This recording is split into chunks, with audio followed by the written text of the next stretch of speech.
যারা মনে করেন ফ্রাইড রাইস রান্না করা অনেক বেশি কষ্টের কিছু বা কঠিন, তাদের জন্য আজকের স্পেশাল রেসিপিটা, যেটা দেখে খুব ইজিলি এরকম মজাদার একটা এগ সসেজ ফ্রাইড রাইস তৈরি করতে পারবেন, যেটা খেতে অনেক মজার হয় আর তৈরি করা তো অনেক ইজি। একবার তৈরি করলেই পুরো প্রসেসটা বুঝে যাবেন।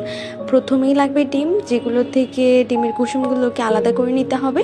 তারপর আগে থেকে প্রায় 70% মতো সিদ্ধ করে রাখা রাইসগুলোর মধ্যে এই ডিমের কুসুমটাকে দিয়ে ভালোভাবে একটু মেখে নিতে হবে। চাইলে অল্প একটু লবণ অ্যাড করতে পারেন একটু স্বাদের জন্য। এরপর ফ্রাইং প্যানে তেল দিবেন, তেলটা না দিয়ে আপনারা ঘি অথবা বাটার দেওয়ার চেষ্টা করবেন, তাহলে খুবই টেস্টি হবে। তারপর রাইসটাকে দিয়ে কিছুক্ষণ নেড়ে এর মধ্যে সসেস, তারপর কিছু পরিমাণ ভেজিটেবলস অ্যাড করবেন। তারপর এর মধ্যে অ্যাড করে দিবেন ডিমের সাদা অংশ, বেশ কিছু পরিমাণ চিকেন পাউডার, গোলমরিচ গুঁড়া, একটু করে light soya sauce, dark soya sauce, চাইলে একটু ফিশ সস অ্যাড করতে পারবেন। এটা দিলে অনেক বেশি মজার লাগে। তারপর কিছু পরিমাণ পেঁয়াজ পাতা ছড়িয়ে নাড়িয়েই পরিবেশন করুন।